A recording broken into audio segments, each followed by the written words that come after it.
সবাইকে স্বাগত জানাই যত কথা নবনীতা চৌধুরীর সাথে এই অনুষ্ঠানে।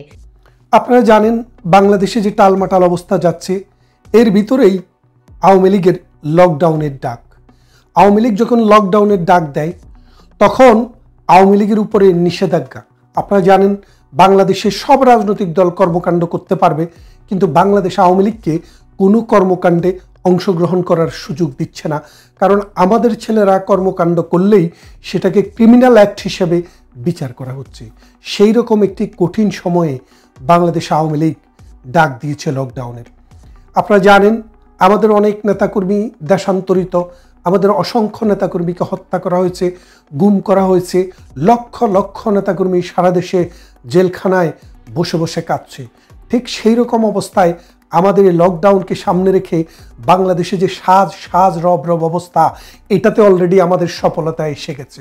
আপনারা দেখেছেন সরকার বলছে 1.5 লক্ষ পুলিশ নামাবে, 1,30,000 আর্মি নামাবে, 2 লক্ষ বিডিআর আনসার নামাবে। কিসের জন্য? যুদ্ধ করার জন্য। কাদের সাথে যুদ্ধ? আওয়ামী লীগের সাথে যুদ্ধ। আওয়ামী লীগ প্রস্তুত হচ্ছে। আপনারা চিন্তা করার কোনো কারণ নেই। আমরা এটা একটা ঝাঁকি মারলাম, এই ঝাঁকিতে সরকারের পায়ের নিচের মাটি কেঁপে উঠেছে। সরকার বুঝতে পেরেছে এই দেশ, এই মাটি এবং এই মানুষ, এই সমাজ, এই রাষ্ট্র আওয়ামী লীগ অবিচ্ছেদ্যভাবে অঙ্গাঙ্গিভাবে জড়িত। এই দলকে কোনোভাবেই এই রাষ্ট্র থেকে মাইনাস করা সম্ভব না। আপনারা জানেন ডক্টর ইউনূস ক্ষমতায় আসার পর থেকে এই মৌলবাদী জঙ্গিবাদী গোষ্ঠী প্রতিনিয়ত বাংলাদেশকে জঙ্গিবাদের ক্ষেত্রে পরিণত করেছে। সাম্প্রতিক আপনারা জানেন 2টি হত্যাকাণ্ড হয়েছে, বিয়োগাত্মক ঘটনা, একটি ইসলামাবাদে, একটি ভারতের রাজধানী দিল্লিতে লালকেল্লার কাছে। সেখানে 9 জন মানুষ ইনস্ট্যান্ট মারা যায়। আমরা শুনেছি ইসলামাবাদেও 12 জন মানুষ মারা গিয়েছে। ইসলামাবাদে যে জঙ্গিরা হামলা করেছে তারা স্বীকার করেছে এই জঙ্গি হামলা তেহরিকে তালেবান নামে জঙ্গি গোষ্ঠী, তারা বিজ্ঞপ্তি দিয়ে স্বীকার করেছে যে আমরা পাকিস্তানের ইসলামাবাদে এই হামলাটি করেছি। কারণ তারা চায় একটি ইসলামী রাষ্ট্র, তালেবানের মতো রাষ্ট্র। যেই তালেবানকে পাকিস্তান জন্ম দিয়েছে, এই তালেবানের জন্ম হয়েছে পাকিস্তানের ভূমিতে, এই তালেবান বেড়ে উঠেছে পাকিস্তানে। এই তালেবানকে শিক্ষা এবং অস্ত্র, যুদ্ধ সব কিছু কিন্তু এই পাকিস্তানের নেতৃত্বে হয়েছে। সেই পাকিস্তান এখন তার পালা কুত্তায় তাকে খেয়ে ফেলতেছে। সুতরাং আপনি যদি অন্যায়কারী পালেন, আপনি যদি সন্ত্রাসী পালেন, চাঁদাবাজ পালেন, সেটা আপনাকে একদিন খেয়ে ফেলবে। অন্যদিকে ভারতে যে হামলা হয়েছে সেখানে যাদেরকে এই পর্যন্ত গ্রেপ্তার করা হয়েছে তাদের সাথে বাংলাদেশি কানেকশনের আমরা খবর পেয়েছি। ভারতীয় সাংবাদিকেরা বলছেন বাংলাদেশে একজন ডাক্তার ডাকাতে পাশ করে গিয়ে এই ভারতে মৌলবাদী চড়াচ্ছে এবং আলটিমেটলি তিনিও ওই মাস্টার মাইন্ডদের একজন। তা এখন ব্যাপারটা বোঝেন, বাংলাদেশে 5 আগস্ট জঙ্গি হামলা হয়েছে। সেই জঙ্গি হামলায় আমাদের মেট্রো রেল পড়ে গেছে, আমাদের গণভবন ধ্বংস হয়ে গেছে, আমাদের সংসদ ভবন আক্রান্ত হয়েছে, আমাদের টেলিভিশন ভবন পুড়িয়ে ছারখার করে দেওয়া হয়েছে, আমাদের সেতু ভবনকে পুড়িয়ে দেওয়া হয়েছে। ঢাকা শহরটিকে একটি গোরস্থান তৈরি করে বাংলাদেশকে বলৎকার করা হয়েছে। সেই রকম অবস্থায় ডক্টর ইউনূস এসে ক্ষমতা নিয়েছেন। কিন্তু ক্ষমতা নিলে কি হবে? ডক্টর ইউনূস আছেন এখন দ্বৈত শাসনের মধ্যে। ডক্টর ইউনূসের আছে দায়িত্ব, কোনো ক্ষমতা নেই। আর অন্যদিকে এই জঙ্গিবাদী গোষ্ঠী জামাত শিবির সহ তাদের আছে ক্ষমতা, কোনো দায়িত্ব নেই। আপনারা জানেন ওই ব্রিটিশরা যখন ভারতকে দখল করে, একদিকে বাংলার ক্ষমতাহীন নবাব ঠুটু জগন্নাথ, তার ছিল অনেক দায়িত্ব কিন্তু কোনো ক্ষমতা এবং অর্থ ছিল না। অন্যদিকে ইংরেজ কোম্পানি লর্ড ক্লাইভের নেতৃত্বে তাদের ছিল সীমাহীন ক্ষমতা কিন্তু বিন্দু মাত্র দায়িত্ব ছিল না জাতির প্রতি। এই ক্ষমতাহীন দায়িত্ব আর দায়িত্বহীন ক্ষমতা, এই দুইটা মিলে বাংলায় মাৎসন্যায় এনেছিল দুর্ভিক্ষ। আপনারা জানেন সেই দুর্ভিক্ষে লক্ষ লক্ষ মানুষ মারা গিয়েছিল। এই বাংলাদেশে আজকের যে অবস্থা, ওই রবার্ট ক্লাইভের ক্ষমতাহীন দায়িত্ব আর দায়িত্বহীন ক্ষমতায় যে অবস্থা দ্বৈত শাসন হয়েছিল, বাংলাদেশে আজ সেই দ্বৈত শাসন চলছে। জামাতে ইসলামী এবং তার মৌলবাদী গোষ্ঠী অন্যান্য দোসররা বিএনপিকে সাথে নিয়ে চেষ্টা করেছিল, কিন্তু যেই কোনোভাবেই হোক বিএনপি একটা পর্যায়ে গিয়ে বুঝতে পেরে জামাতের সাথ লগ ছেড়ে দিয়েছে। এখন জামাতের সাথে সমস্ত মৌলবাদী শক্তি, সমস্ত ফির শক্তি, সমস্ত এই বুজুর্গ শক্তি আইসা সব দেশটাকে তছনছ করে দিচ্ছে। এই জঙ্গিরা পাকিস্তান থেকে প্রতি মাসে মাসে সেনাবাহিনী নিয়ে আসছে। বর্তমানে আজকেও বাংলাদেশে পাকিস্তানের নৌবাহিনীর প্রধান। কেন রে ভাই, বাংলাদেশটাকে কেন তোদের দরকার? তোরা 71 সালে জুতা খেয়ে তোদের কি শিক্ষা হয়নি? এই 71 সালের এত বছর পর আবার বাংলাদেশে কেন? কারণ এই বাংলাদেশে মূলত আসছে মিলিশিয়া সৃষ্টি করবে, তারা ভারতকে অশান্ত করতে এই বাংলাদেশকে ব্যবহার করবে।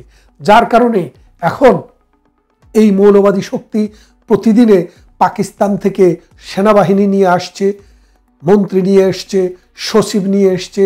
গত কদিন আগে আপনারা জানেন যে জৈশে মোহাম্মদী এবং লস্করে তৈয়বার যে সেকেন্ড ইন কমান্ড বাংলাদেশে ঘুরে গেছে। কেন?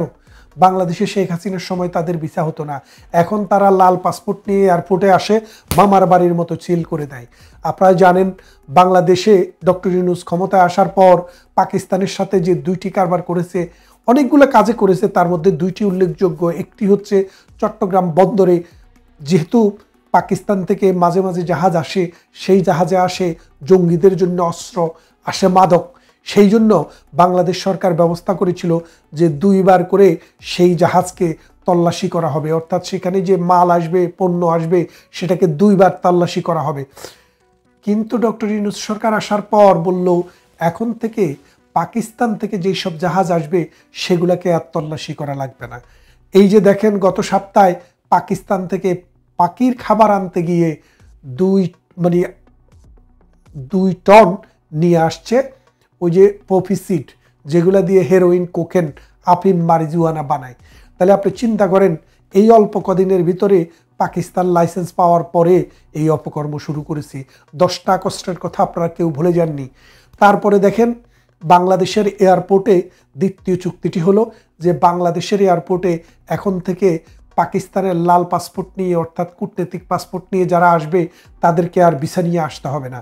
অথচ ভারতের কূটনীতিকেরাও আমাদের দেশে ভিসা নিয়েই আসেন, কিন্তু পাকিস্তানের কূটনীতিককে এখন আর ভিসা নিয়ে আসতে হবে না। তাহলে কি করতে হবে? মামার বাড়িতে এয়ারপোর্টে আসলে একটি বিশেষ বুথ থাকবে পাকিস্তানের জন্য, সেখানে সিল মারি দিবে, তানারা চলে আসবেন আমাদের দেশে। এই করে এখন লস্করে তৈয়বা, জৈশে মোহাম্মদী, এইরকম যেই সব সাম্প্রদায়িক শক্তি, মৌলবাদী শক্তি, আইএস টাইপের শক্তি আছে, তারা এখনো বাংলাদেশে অহরহ ঢুকছে, প্রতিদিন আসছে, প্রতিদিন যাচ্ছে। এবং তারা এই বাংলাদেশে যে জঙ্গি গোষ্ঠী 5 আগস্টে ক্ষমতা নিয়েছে তাদেরকে দিয়ে এখন ভারতকে আক্রমণ করার চেষ্টা করা হচ্ছে।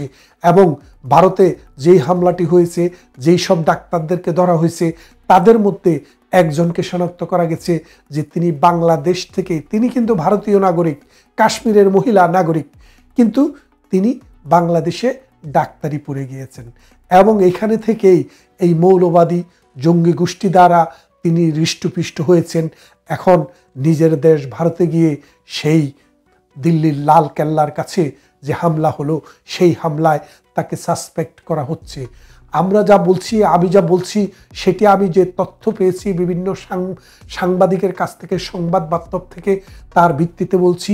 তবে আগামী 2-1 দিনের মধ্যে ভারত রাষ্ট্রীয়ভাবে তাদের অবস্থানটি ব্যক্ত করবে এবং সত্যিকার অর্থে কী ঘটেছে সেটা আপনারা ডিটেল জানবেন। এখন ভারতের কাজ কি? ভারত কি করবে? ভারত বঙ্গবন্ধু কন্যা শেখ হাসিনা যতদিন বাংলাদেশের সিংহাসন, বাংলাদেশের মন্ত্রিত্ব, বাংলাদেশের প্রধানমন্ত্রিত্ব এবং বাংলাদেশের দায়িত্বে ছিলেন, ততদিন পর্যন্ত ভারত কোনো অশান্তিতে থাকেনি। ভারতের সীমান্ত রক্ষিত ছিল। বাংলাদেশ থেকে কোনো সাম্প্রদায়িক শক্তিকে আমরা ভারতে যেতে দেইনি। ভারতকে ধ্বংস করতে, ভারতে উচ্ছৃঙ্খলতা অথবা বিশৃঙ্খলতা করার জন্য আমরা সেই সুযোগ দেইনি। কিন্তু শেষ পর্যন্ত ভারত কিন্তু প্রধানমন্ত্রী শেখ হাসিনার যে কর্মসূচি ছিল সেই কর্মসূচিতে যেই কোনো কারণেই একটু ঢিলা দিয়েছিল, যার কারণে প্রধানমন্ত্রী শেখ হাসিনা ক্ষমতা হারিয়েছেন, তার মন্ত্রিত্ব গিয়েছে, তিনি ভারতে গিয়ে আশ্রয় নিয়েছেন। কিন্তু এখন কি হচ্ছে?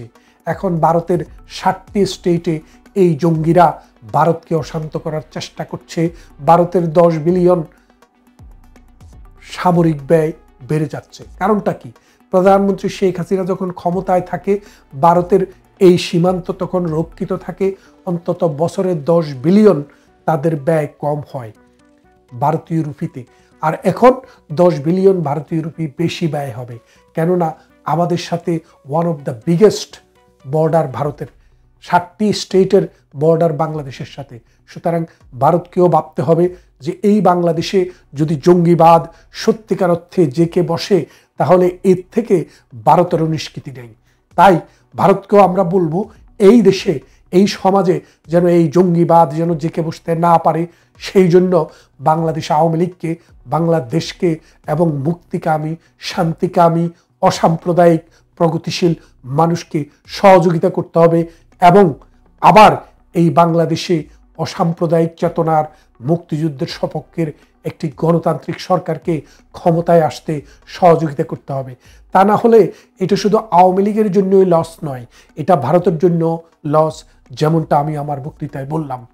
আশা করি আপনাদেরকে আমি একটি মেসেজ দিতে সক্ষম হয়েছি যে বাংলাদেশটা এখন কিন্তু একটা জঙ্গিবাদের পুরীতে পরিণত হয়েছে। এই জঙ্গিবাদের পুরী থেকে এই দেশকে তুলতে হলে আন্তর্জাতিক শক্তিকে আমাদের সাথে সহযোগিতা করতে হবে এবং এই বাংলাদেশকে গণতান্ত্রিক পন্থায় আবার ফিরিয়ে আনতে হবে।